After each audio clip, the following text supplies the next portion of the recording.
Logikanya itu sederhana tapi nggak bisa dibantah. Orang yang punya akal karena sadar ini wilayah Allah, semua milik Tuhan, itu dia tiap hari berpikir besok Allah akan melakukan apa. Saya tidak bosan-bosan cerita ini karena ini khazanah kita. Di kitab Nailul Ma'mul itu, di kitab Usul Fikih, saya berkali-kali cerita ini karena ini untuk menunjukkan bahwa Quran itu liqaumi ya'qilun, liqaumi yatafakkarun. Ada seorang kiai, seorang ustadz, kiai dulu itu ya memang orang soleh, alim terus jadi kiai. Kalau kiai sekarang tuh macam-macam, nganggur terus ingin jadi kiai, terus daftar gitu. Ada lowongan di yayasan, masuk ingin jadi ustadz karena dengar ada gajinya. Dulu tuh udah ada seperti itu udah. Makanya dulu tuh kalau ustadz kiai pasti soleh karena dia alim terus ingin orang lain tuh mendapat ilmunya. Kalau sekarang nggak ada yayasan sehat, guru gajinya sekian. Yang nggak ingin jadi ustadz tuh daftar. Karena ada gaji, apalagi ada kabar, ada gaji, ada mes, ada wah yang daftar banyak. Tapi mentalnya ada kiai sebetulnya. Ya kalau sampean tanya itu baik dah Gus, ya setengah baik. Ya maksudnya setengah baik ya ada baik ngajar itu kan baik. Tapi setengah saja karena motifnya itu nyari gaji, bukan ingin mencerdaskan umatnya Rasulullah SAW. Itu Imam Amudi itu guru matematika. Saya nggak bosan-bosan cerita ini. Guru matematika. Muridnya sampai takut, ini masuk surga ndak? Kiai kok ndak ngajarin istighosa atau tahlil malah ngajarin apa? Matematika. Beliau meninggal terus muridnya tanya, "Ma fa'alallahu bik?" Kira-kira gitu. Apa yang dilakukan Allah? Allah nyambut Anda gimana?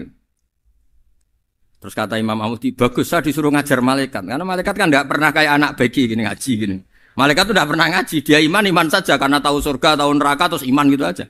Jadi imannya malaikat itu enggak keren kita. Imannya loh ya. Loh itu yang ngendikan Nabi loh, tidak saya. Nabi pernah tanya sama sahabat, iman yang paling keren siapa? Jawabannya sahabat malaikat.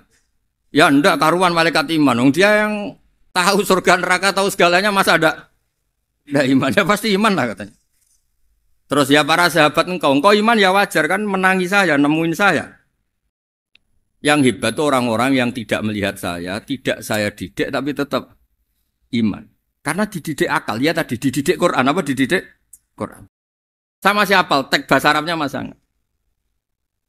Terus Imam Amudi kata Allah, suruh dia ngajarin para malaikat cara menemukan saya.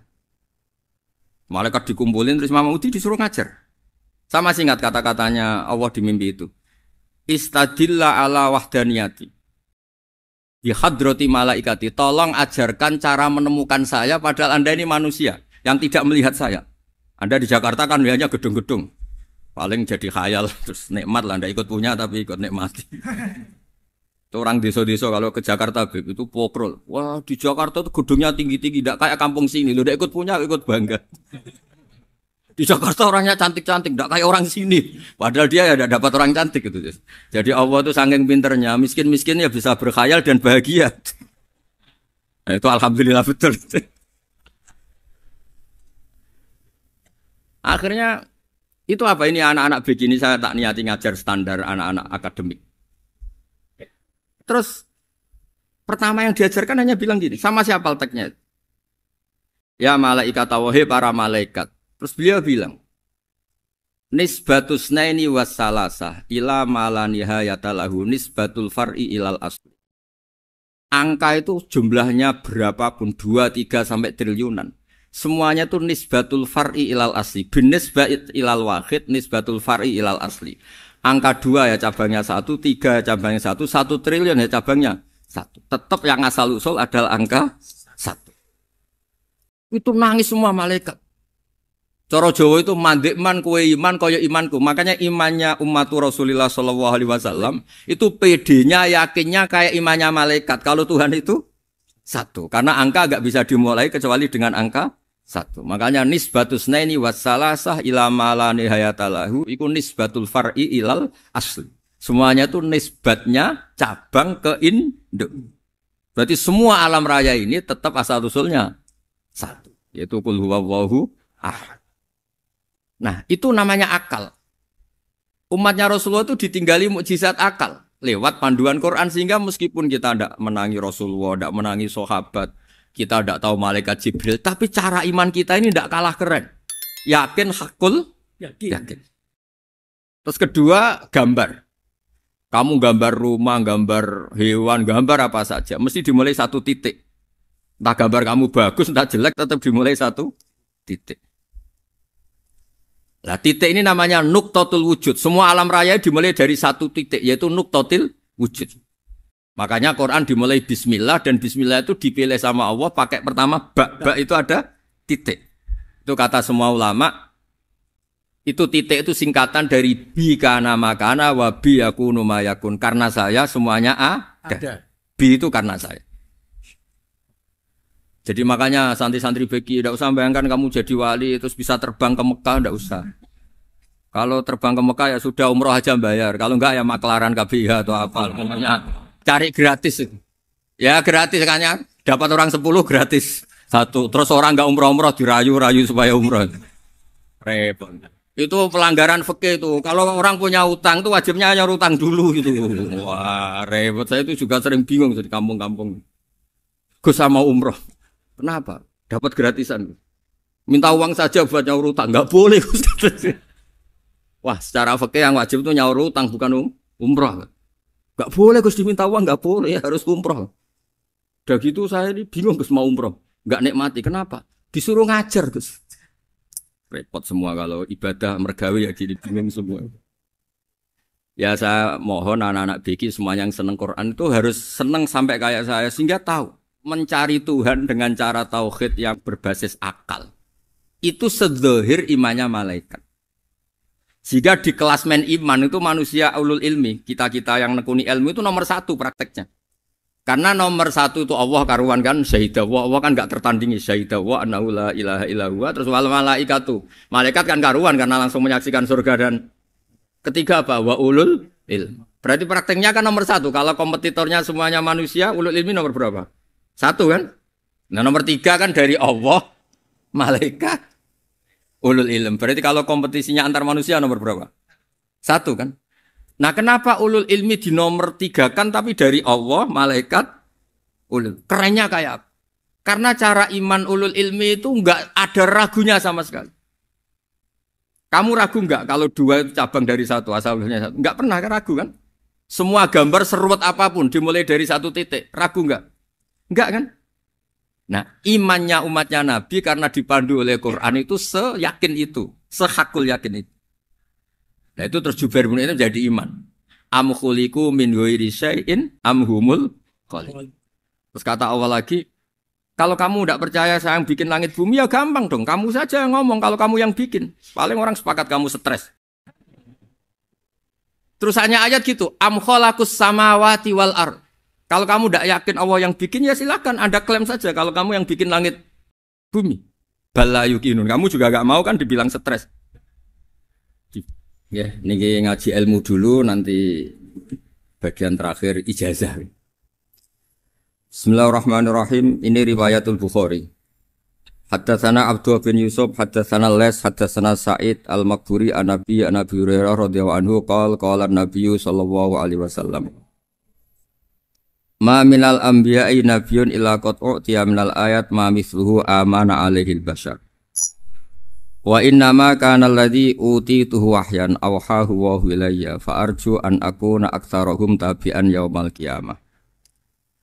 Dados kita tahu semua nabi itu punya mukjizat. Ya, semua nabi itu punya apa? Mukjizat. Mukjizat itu hal yang luar biasa yang memastikan manusia itu tidak bisa menyainginya atau menandinginya. Dan rata-rata mukjizat nabi dulu itu fisik. Misalnya ontanya Nabi Soleh itu kan onta tapi keluar dari batu, itu kan aneh. Aneh sekali. Atau tongkat Nabi Musa bisa simsalabim mengeringkan laut apa? Merah. Semua Nabi itu punya mukjizat dan semuanya berbentuk fisik. Kecuali mukjizatul Rasulullah Shallallahu Alaihi Wasallam itu berupa Al-Quran. Al-Quran itu konsep ilmiah. Terus kata Rasulullah Shallallahu Alaihi Wasallam, tapi saya karena Quran itu justru berharap pengikutku besar dan sampai hari kiamat. Sekarang kita logika ya. Andekan kamu punya tongkatnya Nabi Musa. Kalau kamu suka uang, kepikirannya dijual apa dipakai? Kalau kamu suka uang, pakai. Kalau kamu ahli suudon itu pikirannya ndak, ini asli ndak. Karena yang melihat di Turki itu ya sebagian gitu. Kalau yang suka perdukunan itu bayangkan tuh miliknya. Mungkin dipakai ngakali orang atau apa, pokoknya bayangkan tuh miliknya. Kalau yang kolektor pikirannya itu nanti ini laku berapa. Tapi kalau peneliti mungkin pikirannya itu ini asli apa enggak? Bukti aslinya apa? Repot lah. Lagi pula kalau kamu punya utang terus mau apa? Istri kamu marah mau apa? Kalau pakai tongkat. Nah, beda dengan mukjizatnya Quran itu semuanya apa? Ilmiah. Orang yang sedang harmonis dengan istri bisa pakai ayat di antara ayat-ayat Allah itu apa? Wa ja'ala bainakum mawaddatau warahmah. Nanti kalau ditakdir cerai, saya tidak menyarankan cerai. Kalau ditakdir cerai, itu masih dimotivasi sama Allah wa iyyatafarraqa yughnillahu kullam min sa'ati. Jika suami istri itu cerai, jangan-jangan suaminya dapat istri lebih baik, istrinya nanti dapat suami lebih baik. Jadi yang masa lalunya dianggap prahara. Kan banyak orang suaminya meninggal ketika nikah lagi ditanya, kangen sama suami pertama, alhamdulillah ini lebih baik. Padahal suaminya yang meninggal itu berharap istrinya ini kangen, ternyata dia sudah syukur dapat suami yang lebih baik. Jadi Quran itu menunggui kita ila yaumil qiyamah. Kita tidak bunuh diri, itu ya barokahnya Quran. Karena problem apapun kita dinasihati apa sabar, apa dinasihati sabar. Kan nggak mungkin kamu pegang tongkatnya Nabi Musa, punya masalah apa saja ngelihat tongkat, bisa apa tongkat. Tapi kalau Quran kan nasihat, solusi. Makanya Nabi berharap dengan Quran ini, saya berharap pengaruh saya, pengikut saya terbanyak ila yaumil qiyamah. Terus beliau dikomentari begini sama, ini Fathul Bari, sarahnya Bukhari. Al-muradu anna mu'jizatil anbiya inqaradat binqiradi a'sorihim. Falam yusyahidha illa man hadaraha. Problem mukjizat nabi-nabi dulu itu kan fisik. Sehingga yang tahu kalau Nabi Soleh punya unta yang ajaib, itu yang tahu ya hanya yang hadir saat itu. Yang tahu kalau tongkat Nabi Musa bertuah, itu juga yang tahu hanya yang hadir saat itu. Selebihnya tahu tongkat ya di museum. Tapi kalau Quran menjadi solusi, menjadi panduan, menjadi pegangan itu ila yaumil qiyamah. Kita beri contoh ya Quran panduan yang paling gampang misalnya begini. Dulu ini cerita ya. Dulu itu ada orang kafir cerdas namanya Jubair bin Mut'im. Itu saking pinternya dia, pinter juga tokoh. Itu sebagai delegasi pembebasan Asra Badrin. Jadi tawanan-tawanan perang Badar itu mulai dulu ya ada negosiasi mau dibebaskan. Terus orang-orang kafir ini menugaskan namanya Jubair bin siapa? Mut'im. Ini ada di Bukhari. Karena ini ngaji di Jakarta. Kalau orang nggak tahu hadis juga tanya ini sahih ndak itu. Wong nggak tahu kok tanya itu aneh-aneh. Padahal kalau dibodoni itu ya nggak tahu. Tapi ya tetap tanya, hadisnya ini sahih ndak? Ini kata kiai apa kata nabi ini ya ribet. Memangnya kata nabi kamu dengar kan ya lewat kiai. Memang. Setelah itu Jubair itu datang ke Medina. Dengerin, datang ke mana? Medina. Kemudian dengar Nabi baca Wattur pas sholat maghrib. Jubair karena Nabi dulu gak ada hotel, gak ada pondok ya. Pondoknya Nabi hanya sufah itu. Nabi baca maghrib, bukan diskusi, bukan debat, baca Wattur wa kitabi mastur firrokim mansur wal baitil ma'mur wasaqufil marfu wal bakhril masjur terus. Kemudian sampai pada titik ayat am khuliqu min ghairi syai'in. Masa manusia atau alam raya yang maujudat, yang nyata, yang wujud nyata. Kemudian asal usulnya itu ketiadaan. Ini kan hadhil alam maujud, alam ini kan nyata. Masa sesuatu yang nyata penciptanya itu tidak nyata. Jadi nggak mungkin ada faham nihilisme. Kalau faham nihilisme berarti melahirkan teori begini. Al-adamu yakhluqu maujudan, sesuatu yang tidak ada menciptakan yang itu kan akal nggak bisa nerima. Kalau sesuatu ini ada, penciptanya pasti ada. Terus akhirnya Jubair bin Mut'im itu simpuh di depan Rasulullah terus bilang, Ya Muhammad kada qalbi ayatir. Hampir saja hati saya terbang. Kalau riwayatnya Imam Ahmad, faka'an nama sudi qalbi, hati saya dihancur. Semua teori yang saya bawa untuk ngelawan kamu sekarang luluh semua, hancur semua. Yang benar adalah teori Anda bahwa Tuhan itu satu dan Tuhan itu ada sebelum semua makhluk. Coba kalau Nabi Muhammad ada Jubair bin Mut'im terus menyembunyikan tongkat dekat mihrab. Terus dilihat ini apa. Paling pikirannya ini dari kayu apa. Terus yang bentuk tongkat itu tukang pemahatnya siapa? Kok kurang keren kalau di Blitur gimana ya? Kan malah panjang. Kira-kira kalau mukjizat itu dari tongkat itu malah panjang. Panjang lah pokoknya panjang. Lagi pula kamu coba kan nggak ngarah mandi. Itu yang mandi kan nabinya bukan tongkatnya. Coba tongkatnya Nabi Musa dicoba anak-anak beki itu. Dipakai mukul kucing aja tidak mesti mati itu. Jadi nggak jelas mukjizat-mukjizat seperti itu nggak. Tapi kalau Quran menunggui sampai saking hebatnya Quran, teori rasionalitas, soal kampanye di mana-mana. Tingkat validitas, tingkat kebenaran Quran itu bahkan bisa diuji tanpa membuktikan. Tanpa apa? Cukup pakai akal. Ya terus saya teruskan. Fala yamurru terus al-murad anna mu'jizatil anbiya in qaradat binqidari a'sam wa mu'jizatul Qur'an mustamirratun ila yaumil qiyamah. Wa kharquhu lil adat fi uslubihi wa balaghatihi wa ikhbarihi bil maghibat.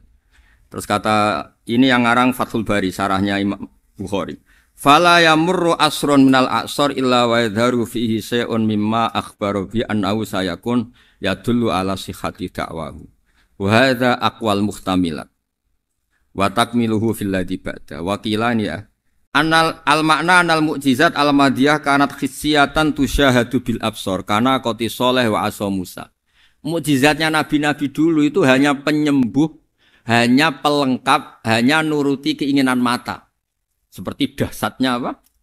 Laut Merah diseblak apa dipukul sama tongkatnya Nabi siapa? Itu semuanya itu hanya memanjakan mata. Urusan mata. Terus wow itu. Tapi kalau mukjizatnya Nabi Muhammad itu berdasar akal. Maksudnya berdasar akal nih dengerin ya. Dengerin betul. Ketika Laut Merah terus tersibak kan wow itu keren kan. Terus kita bilang menyimpulkan wah kita tidak akan mampu. Itu bodoh sekali kesimpulan kita tidak akan mampu. Meskipun bikin nyamuk Anda juga tidak mampu. Loh untuk memutuskan tidak mampu saja kok sampai pertunjukan seperti itu tuh laopo cek goblok gitu. Nah kalau kita karena umat yang pinter untuk memaksa kita nggak mampu, Allah bilang Inna wa la yastahi ayadriba mathalam ma ba'ud. Kita melihat nyamuk langsung berkesimpulan tidak mampu. Saya berkali-kali cerita nyamuk itu sudah kecil, masih punya urat, uratnya kayak apa? Masih punya kuman, kumannya seberapa? Ya enggak? Nyamuk itu kecil, punya organ tubuhnya punya urat. Itu kalau kamu pinter, antara tongkatnya Nabi Musa menyibak Laut Merah sama nyamuk itu sama-sama berkesimpulan melahirkan satu faham bahwa kita tidak mampu. Loh, untuk memaksa tidak mampu saja kok nuju pertunjukan ada onta keluar dari batu, Naqatu Soleh, ada tongkat yang bisa mengeringkan Laut Merah. Cek goblok ya. Lah kita alhamdulillah ada jenis goblok yang seperti ini. Untuk ikrar bahwa Allah itu hebat ala kulli syai'in cukup lihat nyamuk, kagum kan? Sudah tidak usah bikin hidup. Saya berkali-kali mencontohkan. Para pemahat tak suruh bikin patung gajah itu mampu. Tak suruh bikin patung nyamuk kalau bisa. Nyari materi dari apa itu? Gampang mana bikin patung gajah sama patung nyamuk? Gajah, makanya Allah bikinnya contoh itu untuk ijaz itu pakai nyamuk bukan pakai gajah. Itu kalau ustadz-ustadz yang agak jorok malah contohnya nyamuk Gus. Itu kecil. Itu kayak apa? Di dalamnya dia hamil. Itu anaknya kecil lagi, telurnya kecil lagi itu gimana itu cara bikin itu? Makanya di sini ini ada kitab Itqan, itu komentarnya itu lucu. Ini kitab Al-Itqan karangannya Imam Suyuti. Ini persis komentar saya tadi yang kata Imam Suyuti, pengarang kitab Itqan. Wa ya imma khissiyah wa imma akliyah. Jadi mukjizat itu ada yang fisik, bisa dilihat indra, panca indra, bisa dilihat akal.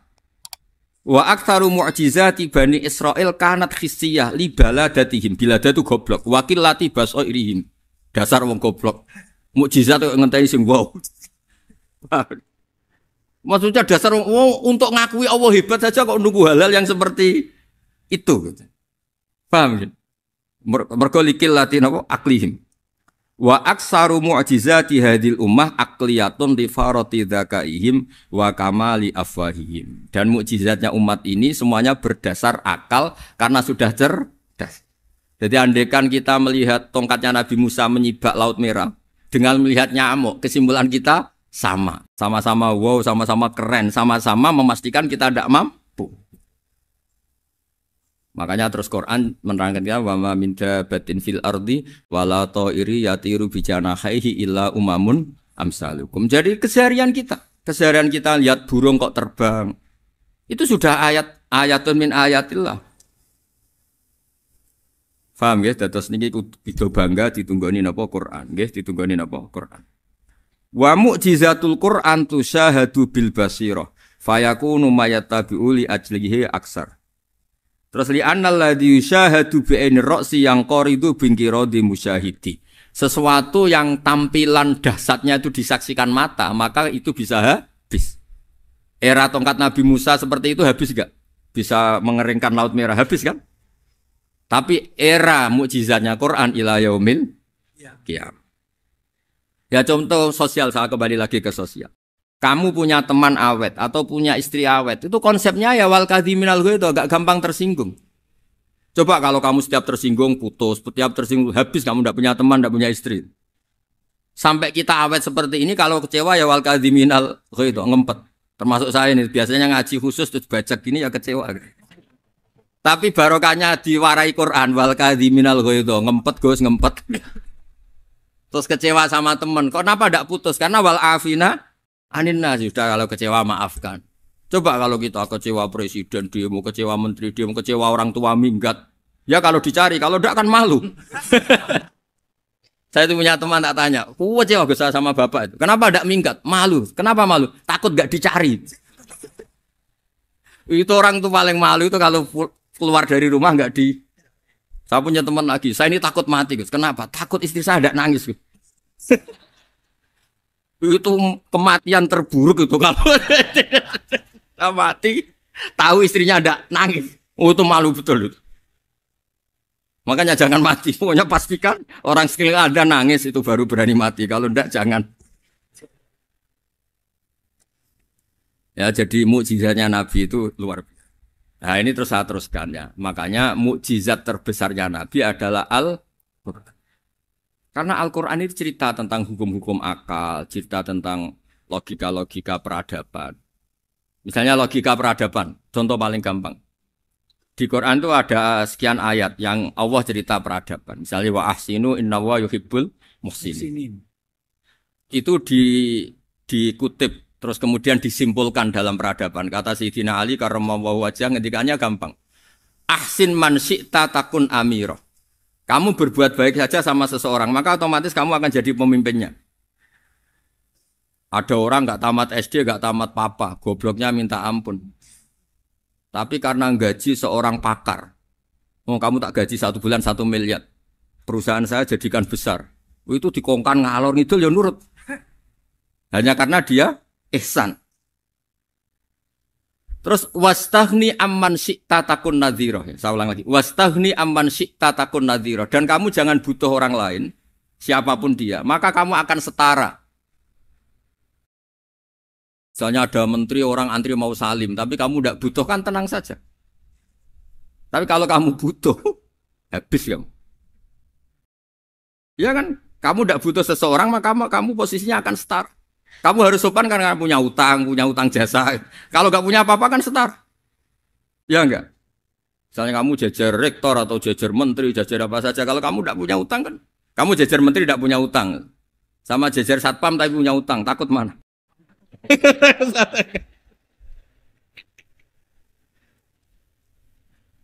Kalau butuh itu mesti kalah kan?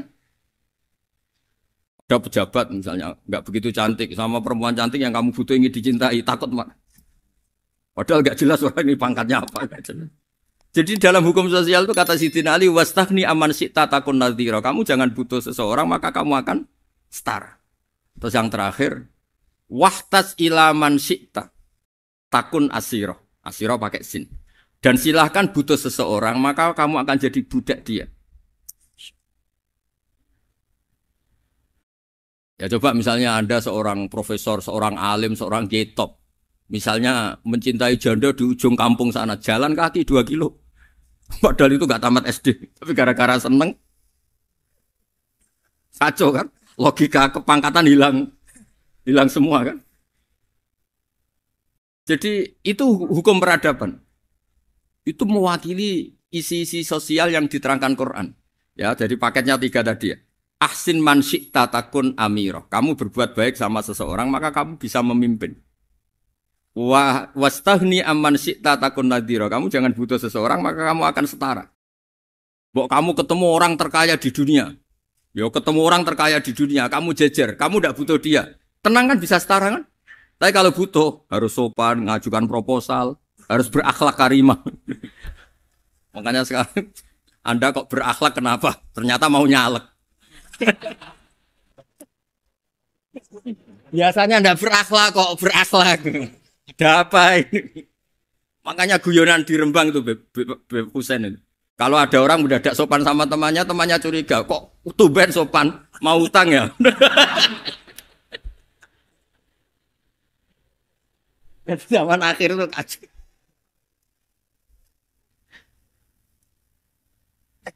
Ya di semua daerah gitu ya sama Pak Rektor ya. Kalau ada teman biasanya nggak sopan kok sopan, itu temannya curiga. Ini Pak Rektor UI ini kok tumben sopan, ada apa ya?